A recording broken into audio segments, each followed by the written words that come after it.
And now, President William Ruto today has completed his 4-day tour in Nairobi County while offering a deaf ear to his government critics, reassuring them that they are in for a shock if they are expecting his administration to fail.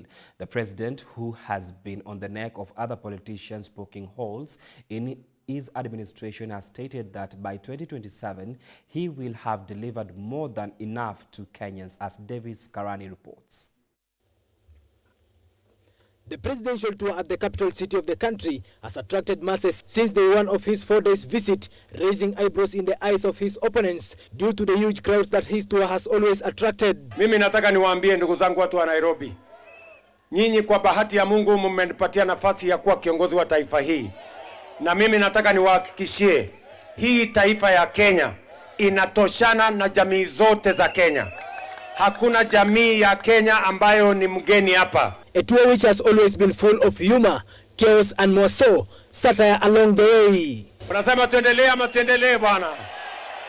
Tuendelee ama tuendelee? Lakini sasa mimi nataka niwaulize.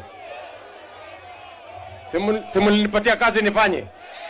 Simulisema nisomeshe watoto? Si nimepanga mambo ya madarasa? Si nimepanga mambo ya walimu? Simulisema nipange ajira ya hawa vijana?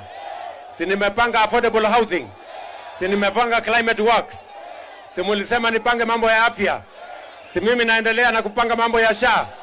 Ama namna gani? Si nyinyi ndio mtaamua kule mbele?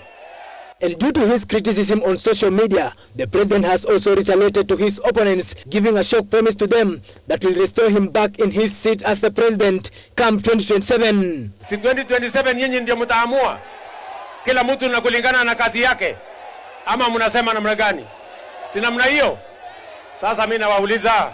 He has also urged his baptizing team to keep on increasing his names to a limit of 10 to match the maximum presidential term limit in the country. Si mnanitesa na majina mingi. Si mtaniua jameni, mtanimaliza na majina. Sasa mimi nataka tukubaliane. Watu wa Embakasi, mimi nataka tukubaliane. Si ndio? Nimekubali mniongezee majina mpaka ifike 10. Itoshane na miaka 10. Ama mnasema namna gani? Davis Karani, GBS News, Nairobi. First Lady Mama Rachel Ruto today convened dairy industry leaders at State House, Nairobi, to discuss the rollout of National School Milk Program.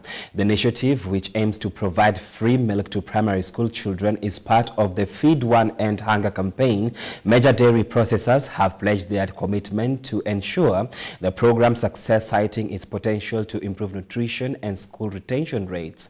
The pilot phase has already been launched in Migori and Nakuru counties, targeting at least 11,000 learners. Addressing stakeholders, Mrs. Ruto emphasized the economic and health benefits of the initiative, recalling the impact of the Maziwa ya Nyao program, which boosted school attendance and childhood nutrition.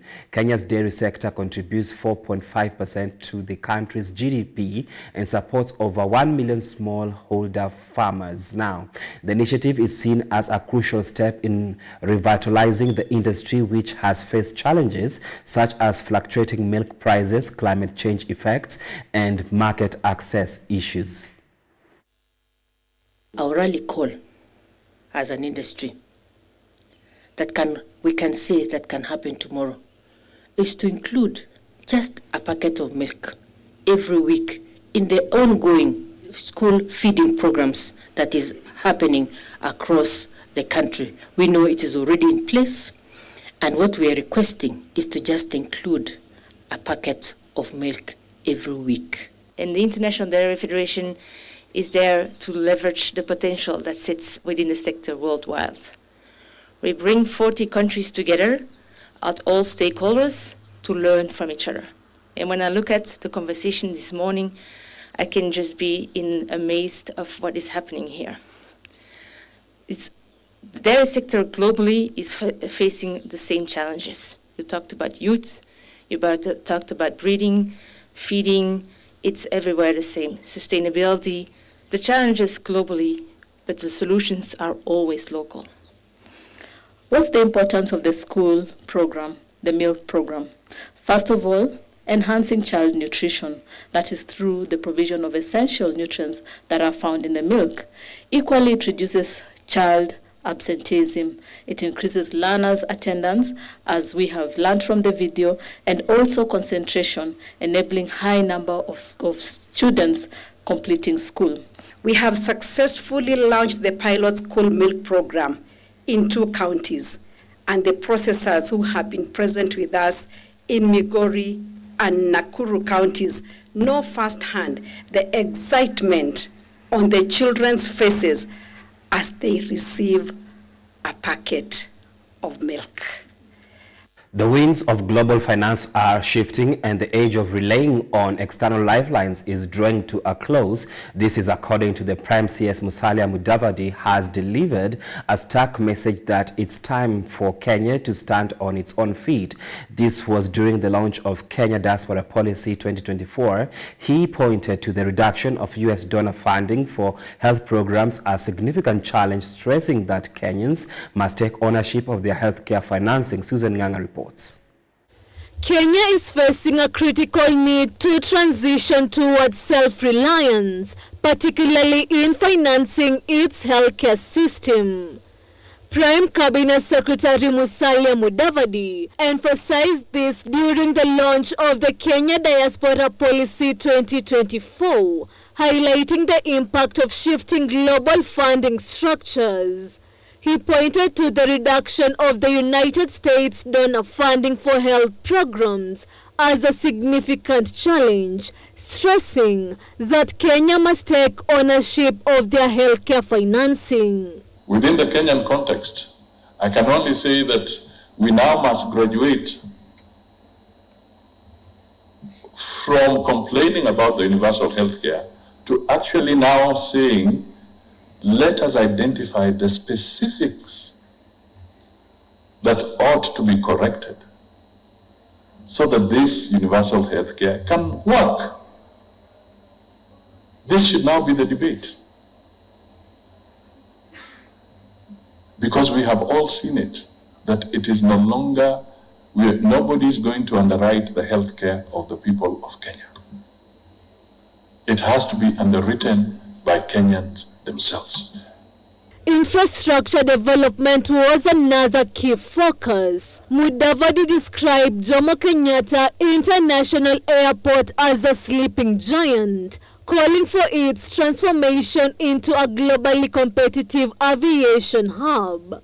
I gave the example some time back of the Jomo Kenyatta Airport as an example.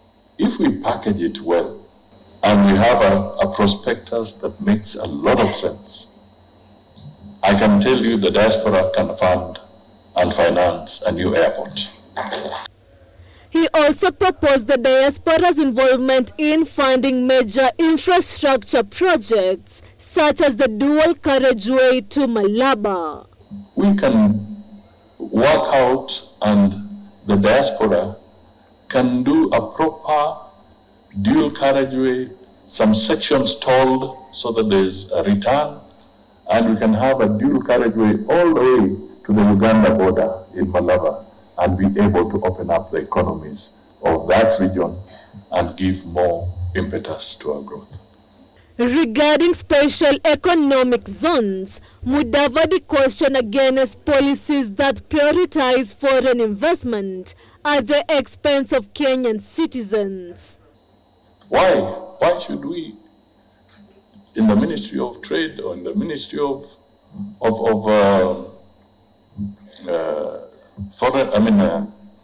Treasury, why should we gazette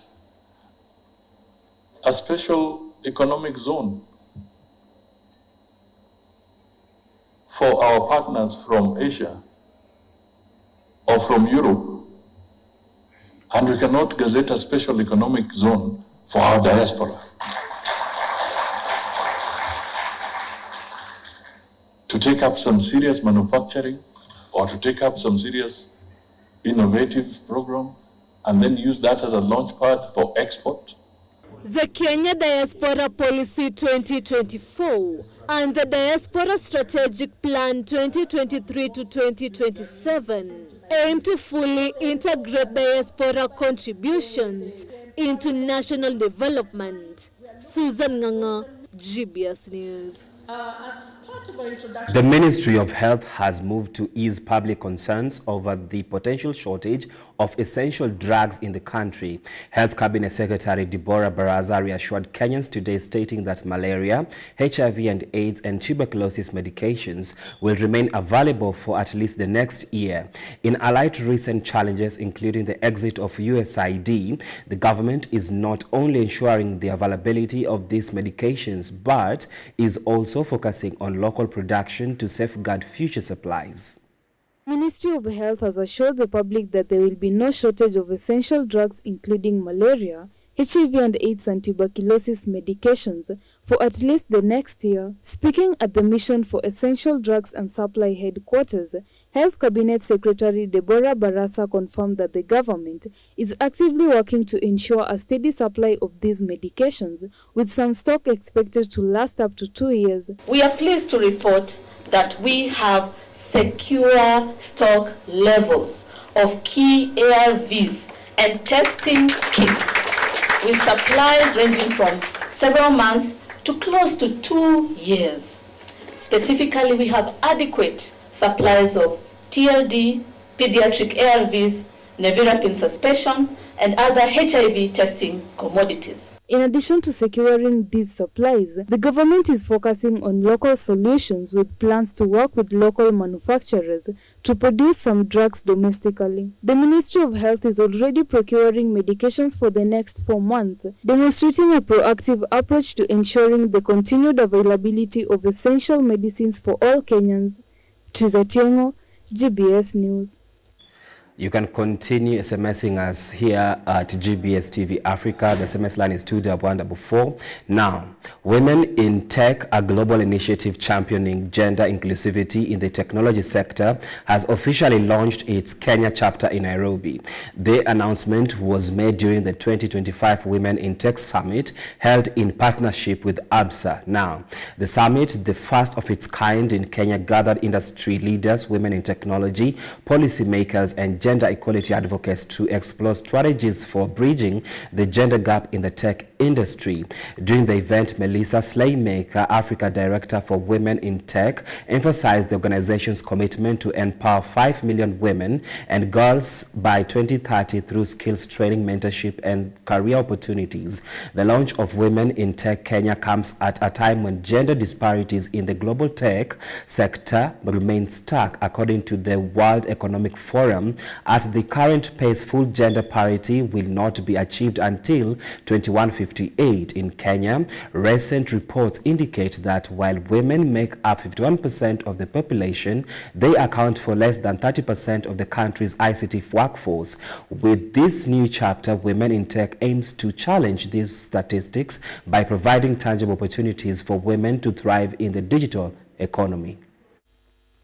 The most important skills, in my view, are, well, first of all, anything to do with 4IR industrial revolution technologies such as data science, machine learning, artificial intelligence, as well as blockchain, cybersecurity, and just really software engineering is at the heart of all of that. The reason why technology is so important is because it impacts every single industry, whether you're a farmer, whether you're a sports player, whether you are working in medicine, in education, in retail. Technology impacts every industry, and the future of work will be impacted as well.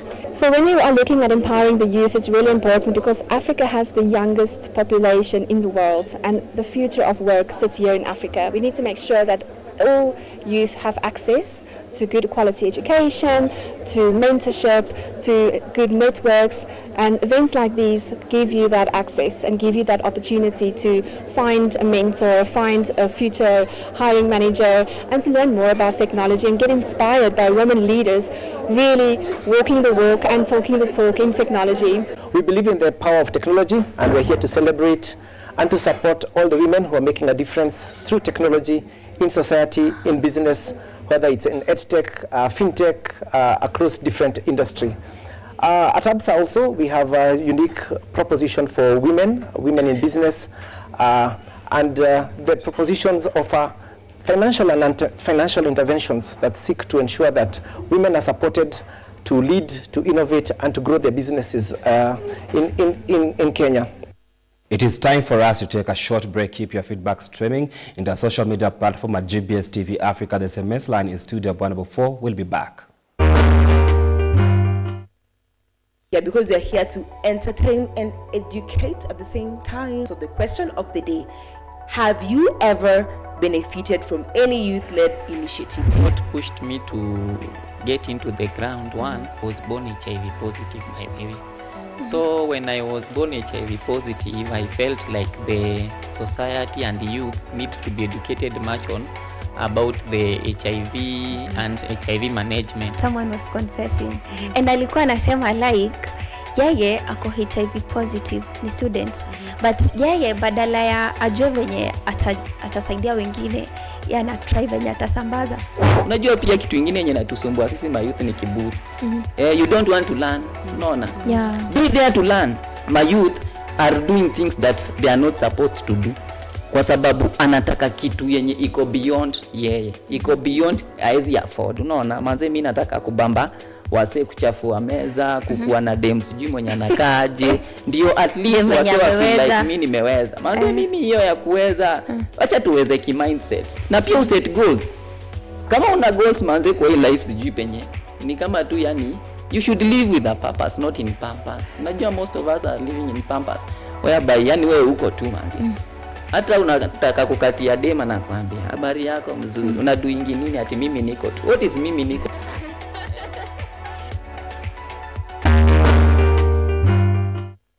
Hello everyone! Welcome to Fun! Alright class, friends, do you know what we're going to make today?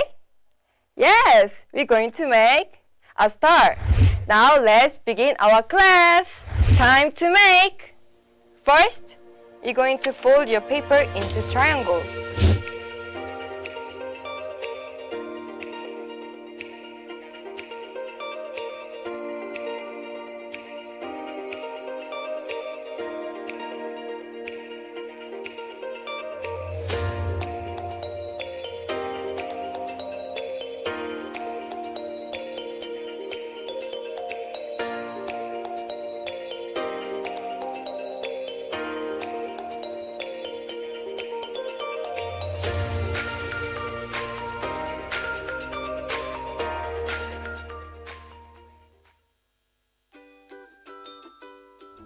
Ta-da! Now we're done with the star.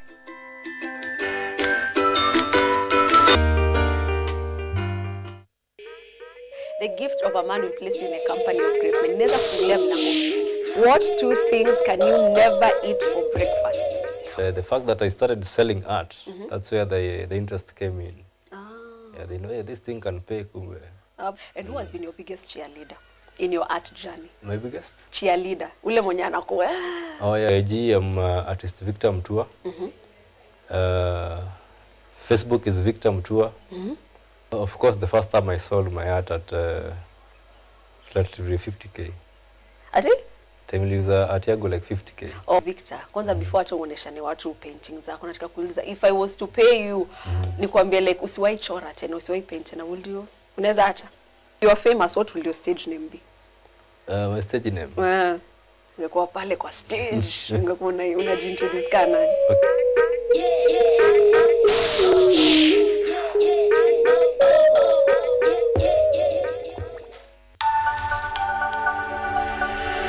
Everywhere, GBS. Welcome back. Now, the education sector is facing a severe financial crisis with schools across the country struggling under massive debt owned by the government. The Kenya Union of Post-Primary Education Teachers, KUPPET, is now warning of potential strike action as the Treasury falls behind on billions of shillings in crucial capitation funds.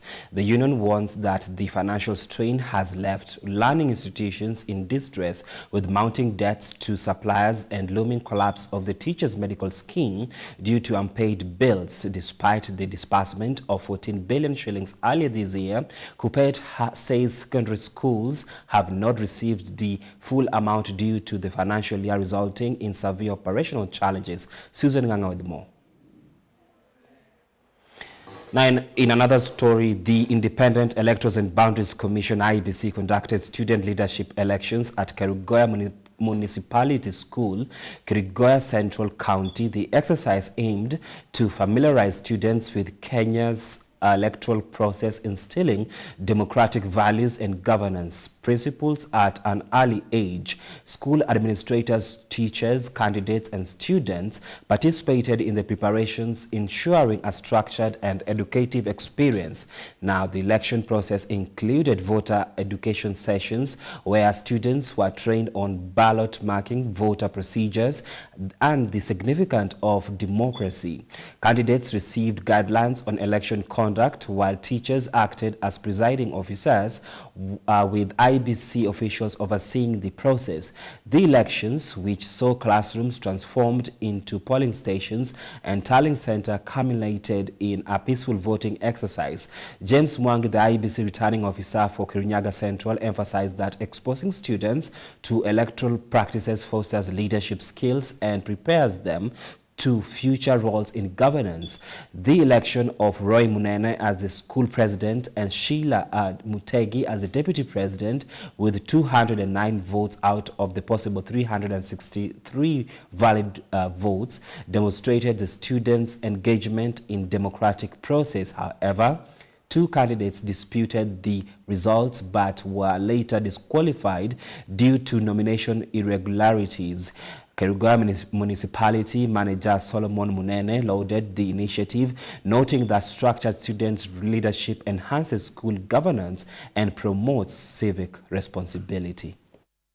I'm really happy for those who have won the race of the presidential race, and I'd like to congratulate Roy Munene and Sheila Michelle. Kutoka huku Kerugoya Municipality, leo nimekuwa mshindi wa uchaguzi wa rais katika shule hii ya Kerugoya Municipal. Leo hii mashindano yalikuwa sawa,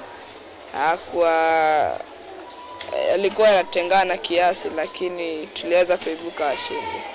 To assure things, Kerugoya Municipality is a nice school, but we would like to make a big improvement on the school. I also appreciate that I have been elected as the deputy president.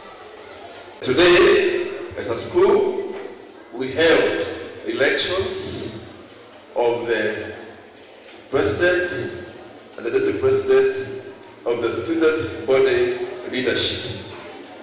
And the purpose is to give the students an opportunity to participate in the management of the school, in bringing out the issues that the students have, and to work together with them to ensure that we have improved students' welfare in our school. Today we are here at Kerugoya Municipality Primary School. We came here today because we were requested by the school management to assist them in inaugurating or in establishing a school leadership system, students' leadership system. And we are happy as IBC to partner with them. One is that the school wants to ensure that the kids, as part of CBC, they are able to learn the leadership structure and even how nationally our leadership structure is like. Because this school now is working in accordance with the law of Kenya and in accordance with the Basic Education Act of 2013, Section 56G. I want to say that student leaders should receive proper training. These whom you have found are necessary to be the leaders of this school. Siaya Governor James Orengo has commended the Orange Democratic Movement for staying true to its core values despite facing numerous challenges. Speaking at seed distribution event in Central Game Ward, Orengo emphasized the party's growth into a powerful political force in Africa. Siaya Governor James Orengo has praised the Orange Democratic Movement for staying true to its founding principles despite numerous challenges. Speaking at Sirio in Central Game Ward during a seed distribution event, Orengo noted that ODM has grown into one of the most formidable political forces in Africa. Chama cha ODM ndio chama kikubwa Kenya hii na katika eneo ya Afrika Mashariki ama Afrika Kusini. Hata ukienda Afrika Kaskazini, kupata chama ambayo ina nguvu kama ODM haiwezi kupata. Na sisi tuna chama, tuna mwelekeo, tuna itikadi na tuko tayari kufanya kazi. The governor also acknowledged ODM party leader Raila Odinga for his leadership which has ensured the party's strength and independence. Na pia nashukuru kiongozi wetu Raila Amolo Odinga na chama chetu wamesema ya kwamba chama ya ODM bado ni chama imara. In his address, Orengo reassured Siaya residents that his administration is committed to delivering on its mandate, emphasizing the importance of working together with other devolved institutions for development. We are committed to render our mandate, and this is only possible by working together as institutions of the devolved government. The seed distribution program is part of the country's efforts to boost agriculture and food security in the region. Trizotiengo, GBS News. Nyandarua County Government has partnered with the Cereal Growers Association to boost agricultural production. The agreement aims to provide farmers with clean seeds, improve soil testing practices, and enhance market access for their produce.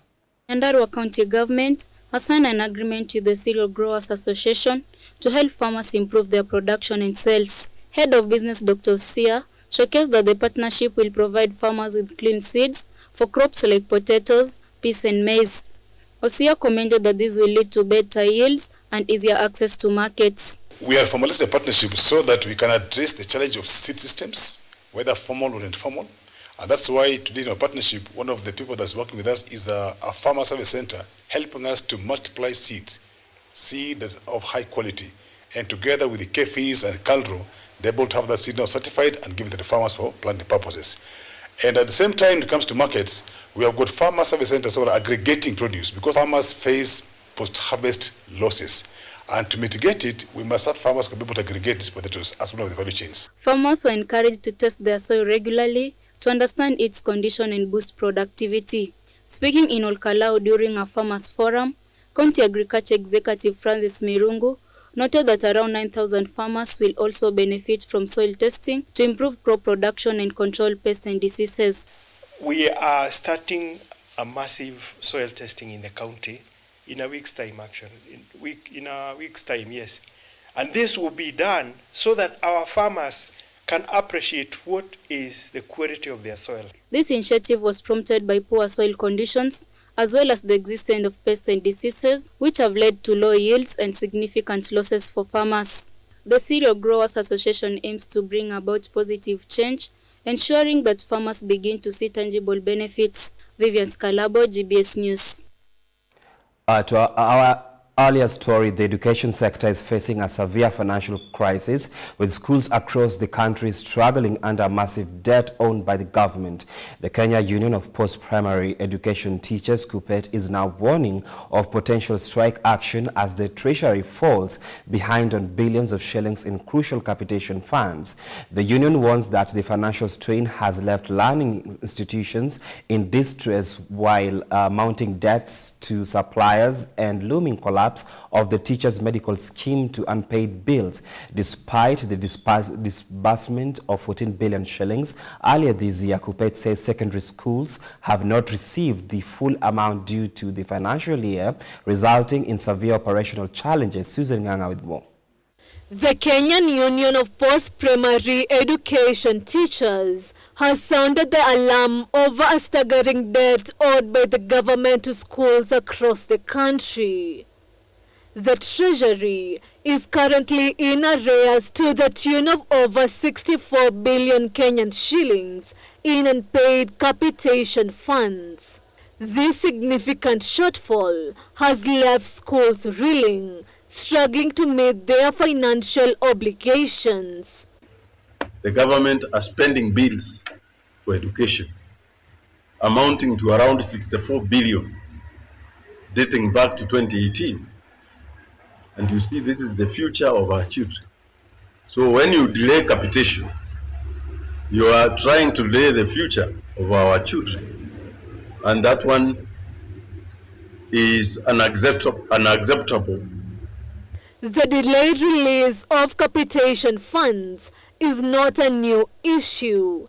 Ideally, 50% of these funds should be disbursed in the first term, but this has consistently failed to happen. A majority of the students as we speak now are at home, because after midterm they were sent home to go and look for money.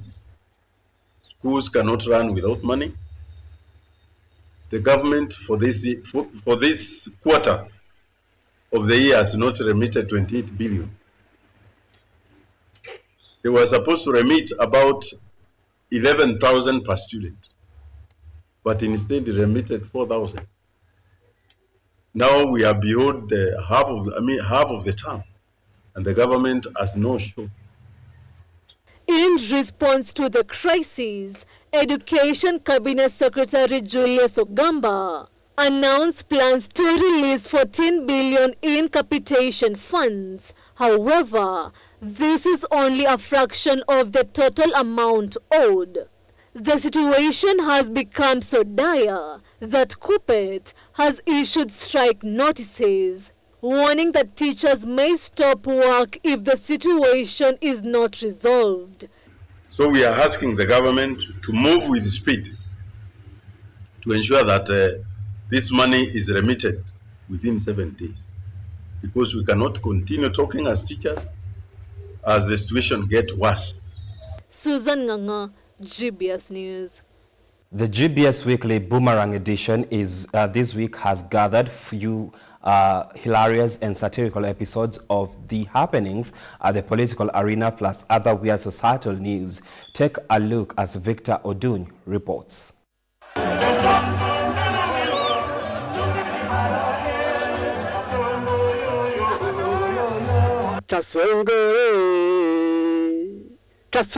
Kasongo lyrics. Music well chosen for the occasion. This is the president, if you like, Kasongo mwenyewe, enthusiastically enjoying his own song as he perambulates the capital city on his week-long development tour. And I, the boomerang pilot or captain, trailed him bumper to bumper. Real name or nickname? Have you ever wondered what is in your name? This is the vexing question that the president wondered and pondered about. Wacha niwaulize. Nairobi. Lang'ata. Sasa niwaulize nyinyi. Ask them, Prezo. Si nyinyi mutaniua na majina? Oh my God. Sasa mimi nataka niwaulize. First name, Hustler. Mulianza huko mukasema Hustler. Then, Survivor. Alafu mukasema Survivor. Nairobians, please, spare Mr. President these names. Sasa mukaenda ingine Zakayo. Sasa nasikia mumefika Kasongo. Sasa hii majina mutaongeza mpaka itafika ngapi? Bado mutaongeza ingine ama hiyo imetosha? Akijiji muko na maneno. How many names surely? Sasa nyinyi munataka hii majina yangu ikue ngapi? 10. Mpaka ifike 10. Call out all your names. Sasa nitaongeza William, Kipchirchir, Samoei, Ruto, Hasla, Survivor, Zakayo, Kazongo, sijui nani. Sasa hii majina anyway, sawa tu, tuendelee. Hao vijana wanakupenda. Wanakuita jina mingi kwa sababu wanakupenda. Na unajua umesahau moja wamekuita El Chapo. El Chapo, this is terrible. For your knowledge, is a former Mexican drug lord cartel. The president has confirmed and consented all his names. Sasa waachie hapo. Still in the capital, same monkeys, different script, 1 million chapatis. How? Basi, governor ameniuliza ya kwamba ili tuongeze chapati kwa dish ya Nairobi. Adding chapo to the Nairobi school dish. Ninunue machine. You buy machine. For what? Ya kutengeneza chapo. Boomerang calls this taking the joke too far. Ninunue machine. Ya kutengeneza chapo. All Kenyan leaders are being innovative in this day and age of the digital era. Imagine a machine for 1 million chapatis. Suppose we have such 10 machines per every county. Will we not have eradicated poverty? Na nimekubali nitamnunulia machine ya kutengeneza chapo. Asante sana na karibu Nairobi. In Kamukunji, the forest had changed, but the monkeys. Watch this. Roraka MP TJ Kajwang in his right element. Vijana hoye! Vijana tibi! Vijana ra! Onia! Sasa hiyo inaonekana zimekamata. Enough of the drama. They say too much work without play makes Jack a dull bro. The president and Nairobi governor gave credence to the saying.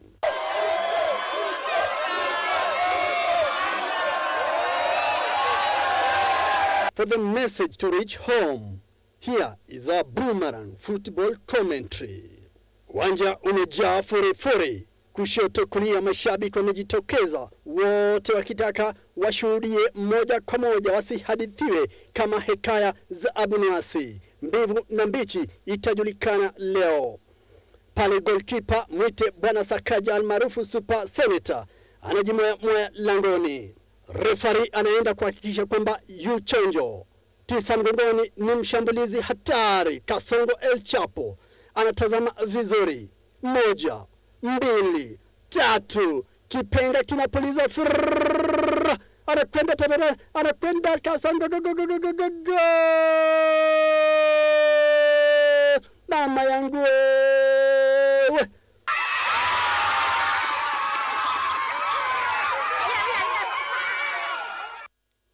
Boomerang found its way at the Kenyatta International Conference Center, where UDA and ODM marriage was being sealed.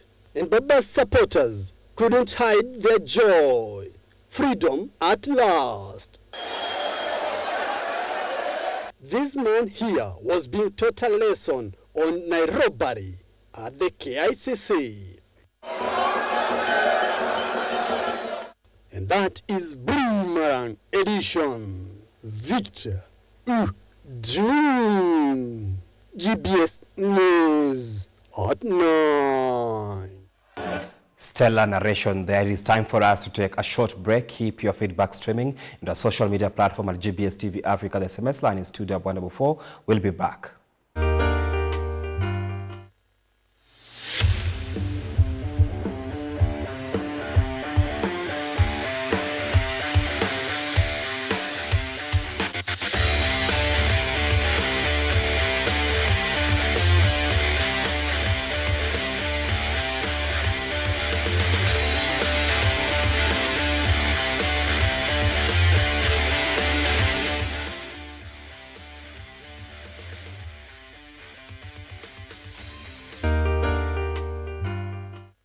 Today we're talking about importance of premarital counseling. Maybe to start with, help us to understand what is premarital counseling and why is it important? Why a man should leave his parents? Kwa nini spiritually Kwa nini mwanaume ataacha wazazi wake aende kwa mke wake? And then there's no true love in this world. We just say true love. Truth never change. Kitambo, I was a boxer. I worked in matatu sector. So you know what I mean, isn't it? So nilipitia. As a pastor anyway, he says danganya. Watu wananijua. A truth never change. Yeah. A truth never change. Yeah. So if I tell you the truth, it will not change. Even if you'll ask me 5 years later, as long as I said the truth, I'll not forget, because that is the truth. Kuna msemo lakini ni uongo, yani wanasema ukiongea ukweli hautaishi na bibi. Action speaks louder than words. True. Yeah. So what I say is not important. My actions are important. Nikamwambia mali jiwe na tupa si mali naanguka. Then she changed her mind. And then I come home.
Welcome back to international news. The humanitarian crisis in Sudan has reached its catastrophic level, with over 30 million people, including 16 million children, now in urgent need of assistance, according to UNICEF Executive Director. Sexual violence, famine, and disease outbreaks are ravaging the country, and there's no end in sight to the escalating conflict.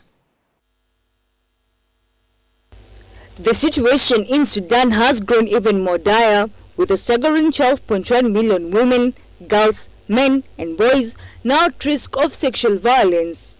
This marks an 80% increase from last year, as reported by UNICEF Executive Director Catherine Russell during a briefing to the UN Security Council.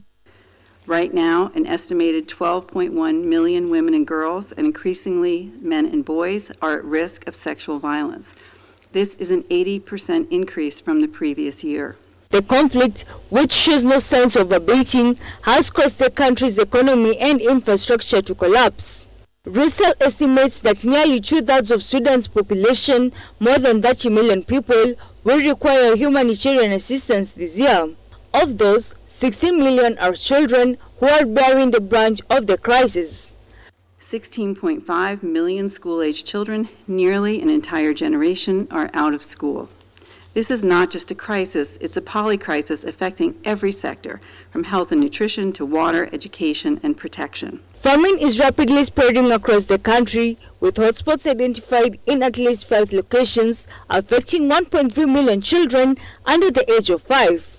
Russell also highlighted the imminent threat of deadly disease outbreaks, including cholera and malaria, due to the crumbling health system. Famine is occurring in hotspots in at least 5 locations in Sudan, with an estimated 1.3 million children under 5 living in these areas.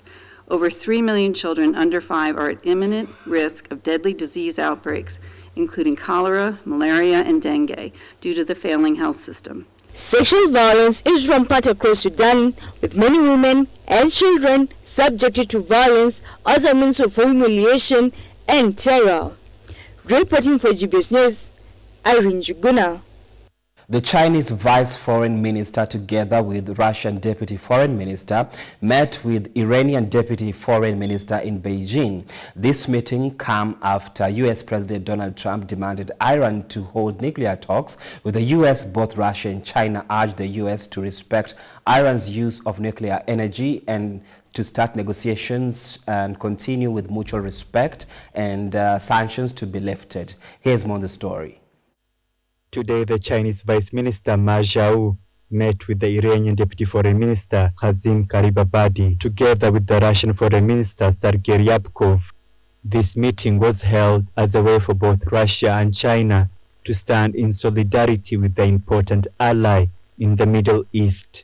This meeting comes after Donald Trump demanded Iran to resume nuclear talks with the US. Both the Russian and the Chinese officials have urged the US to respect Iran's utilization of nuclear energy, and negotiations can only resume by mutual respect. Back in 2015, Iran signed a nuclear deal with the US as a way to stop the production of nuclear energy in exchange of lifting sanctions. However, during Trump's first term, he scrapped the nuclear deal with Iran. Trump sent a letter to the Supreme Leader, Ayatollah Khamenei, proposing to revive the nuclear talks and that the US can handle Iran in two ways, by making a deal or using the military. In response to the letter, the Iranian president, Masoud Pezeshkian, stated that the US can do whatever they want because they won't be threatened to negotiate.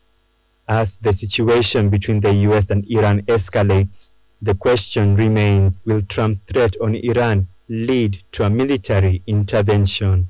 And if negotiation happens, will the two countries foster peace and end hostilities that started 45 years ago? But despite the hostilities, Iran's economic instability might force them to give in to Trump's demand. Only time will tell how this situation will unfold. This is Abdihamid Ali, GBS News. In Davao City, supporters of former Philippine President Rodrigo have taken to the streets, rallying against his detention by International Criminal Court. The protests are drawing sharp contrasts, with some praising his legacy, while others demand justice for victims of his controversial war on drugs. Supporters of former President Rodrigo Duterte gathered in Davao City today, voicing their opposition to his detention by the International Criminal Court. Protests, which have gained momentum in recent days, praised Duterte for his efforts in making the city safer, claiming that his actions during his presidency were in the best interest of the nation. We won't lose hope because we believe that his arrest was illegal. If the ICC is truly guided by the rule of law, it would find Duterte innocent. Right advocates, who have long called for accountability for Duterte's war on drugs, argue that his arrest is a crucial step towards justice and closure for the families of victims. Duterte, who continues to assert that he acted out of necessity to protect the Philippines, has vowed to fight the legal proceedings, calling them politically motivated. The case before the ICC is fueling a national debate over Duterte's legacy, with many supporters claiming the detention is an act of political persecution, while others believe it is an overdue step towards justice for those affected by the drug war. The legal battle surrounding Duterte continues to divide the nation, as the ICC's pursuit of charges related to war on drugs remains one of the most controversial and significant legal cases in Philippine history. Reporting for GBS News, Irene Juguna. Hamas has announced that they will release an American-Israeli hostage named Eden Alexander. Alexander is the last living American to be held by the militant group. This is because Hamas received a proposal from mediators that talks regarding the second phase of the ceasefire will resume. Abdi Hamid with more. Following weeks of stagnation, Hamas has announced today that they will release the last living American-Israeli hostage named Eden Alexander, who is held in the Gaza Strip. This is all due to the mediators telling Hamas that negotiations regarding the second phase of the ceasefire deal will continue. Hamas has also announced that they will release 4 deceased bodies of Israeli hostages. When the second phase of the ceasefire failed, U.S. mediators, together with Israeli officials, have extended a temporary ceasefire that will end on March 31st, coinciding with the end of Ramadan. However, Prime Minister Benjamin Netanyahu ordered the blockade of aid materials ranging from food, clean water, medicine, and mobile homes from entering the strip, accusing Hamas of stealing the materials. Hamas has denied the claims. The second phase of the ceasefire will involve the release of all hostages in exchange of Palestinian prisoners, more aid to flow into the strip, and full withdrawal of Israeli military in the enclave. As talks regarding the second phase of the ceasefire will continue, a ray of hope has glimmered in the region riddled with violence. Only time will show how this complex event will unfold. This is Abdihamid Ali, GBS News. Tensions are growing in the Horn of Africa. In Tigray, officials warn of renewed conflict involving Ethiopia and Eritrea. A dissident faction has seized control of Adigrat, sparking fears of an alliance with Eritrea and recognizing long-standing hostilities, with accusation flying and regional stability at stake. The fragile peace established after 2022 ceasefire now hangs in the balance. Every Friday, Paris Kigo will be taking us through the explainer. Tensions are mounting between Ethiopia, Eritrea and the Tigray region as officials in Tigray raise alarms over the potential for a new conflict. The deepening divide has roots in a long history of regional conflict, starting with Ethiopia and Eritrea's bitter war in the late 1990s, which left a lasting scars.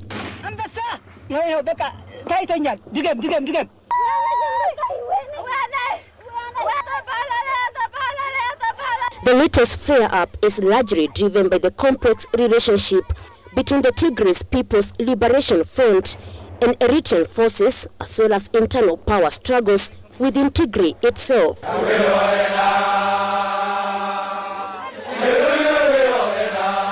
The Tigray region, once a dominant force in Ethiopia's ruling coalition under the TPLF, has been at the center of the country's political and military conflicts. In 1998, Ethiopia and Eritrea went to war over a border dispute, resulting in tens of thousands of deaths and a tense standoff for years.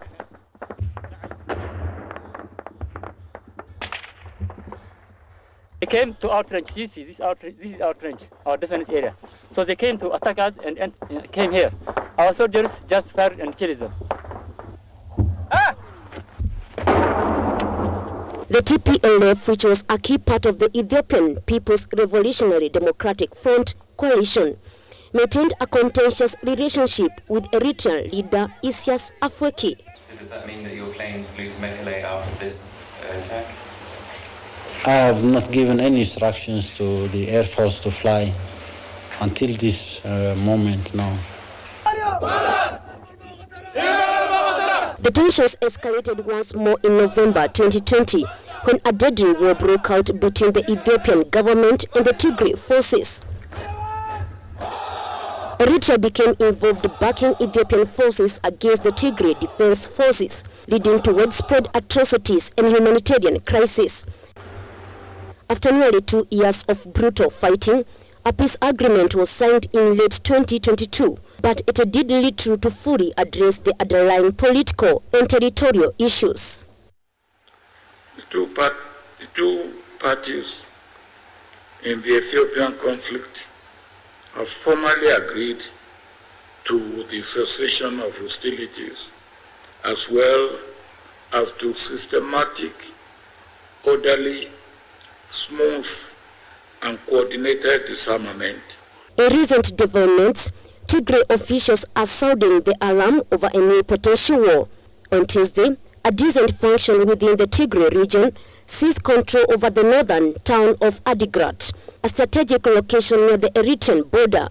Sadakan, a senior Tigray official, accused this faction of seeking an alliance with Eritrea, which raises fear of renewed hostilities between the two nations. ከ8 ዓመት በኋላ አዲስ አበባ ውስጥ የሰጠሁት የመጀመሪያው መግለጫ ስለሆነ ምን እንደምን ማለትም The Tigray interim government headed by the Getachew Reda quickly appealed to the Ethiopian government for support in quelling the dissidents who deny any ties to Eritrean forces. I don't know when we can come together as people.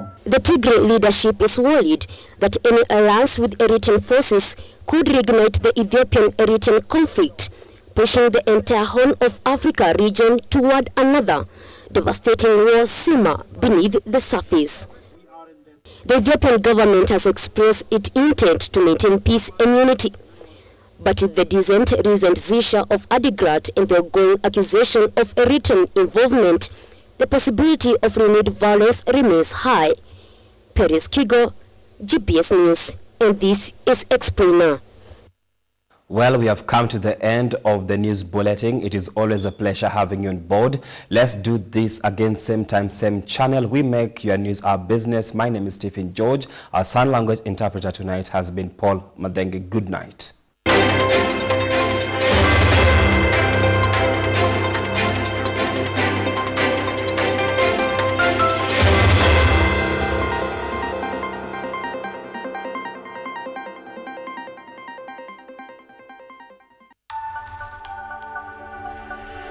Everywhere.